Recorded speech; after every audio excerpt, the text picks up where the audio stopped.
الاهلي بيتعادل مع زد 1-1. مباراة يا جدعان، مباراة تحرق الدم قسما بالله. مش عارف ازاي دي مباراة من الانواع دي بتيجي في رمضان، انا مش فاهم قسما بالله. احنا الكرة مش عايزانا ليه؟ بسبب ظلم، اقسم بالله ظلم. واحد اسمه الشناوي واقف لك فاتح لي رجليه تدخل العربية جواها. ايه ده؟ ايه الرجل دي يا ابني؟ ايه يا حبيبي؟ ايه كل الرجل دي؟ ايه يا حبيبي؟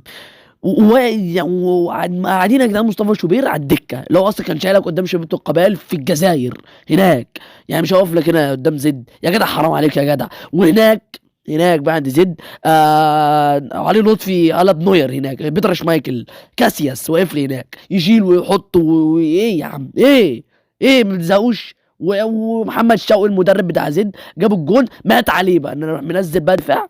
نزل الدفاع كله رشق ورا، والدنيا بقى ايه خلاص بقى، يلا بقى شتت يا ابويا يلا، والاهلي ينزل ويعمل. والله العظيم اقسم بالله الاهلي ما فيهوش غير تريزيجيه، حتى امام عاشور اللي هو امام عاشور في الماتش ما عملش اي حاجه. لعيبه الاهلي كلها ما عملتش اي حاجه. نزلوا مين؟ نزل مين؟ طاهر ده اقسم بالله نفسي ما اشوفوش في الملعب ده تاني حاجه اقسم بالله.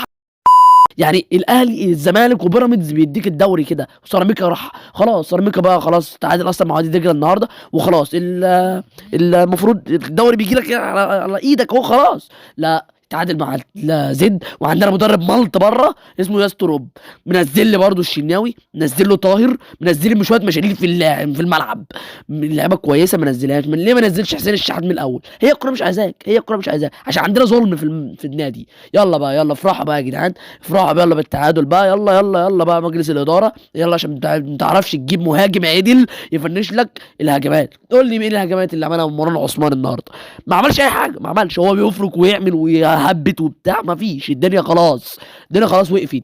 هو تريزيجيه نزل وهو جناح شمال، نزل ده الكره في العارضه وشاط وينزل ويروح يعترض على الحكم ويجيب ويروح ويشوط ويراوغ. ما فيش. هو جناح بس جناح. ده المفروض لو اصلا مدير مهاجم ان هو يجيب الكوره، ده هو اللي جاب الكوره في العارضه. قسما بالله احنا ما عندناش لعيبه خلاص الدنيا، ولا عندنا. ده استروب ماسك سكواد يكسبوا افريقيا مع امام عاشور وزيزو وتريزيجيه وبن شرقي ومروان عطيه وشوبير، مش هقول الشناوي عشان الشناوي خلاص. الدنيا بقى خلاص كده.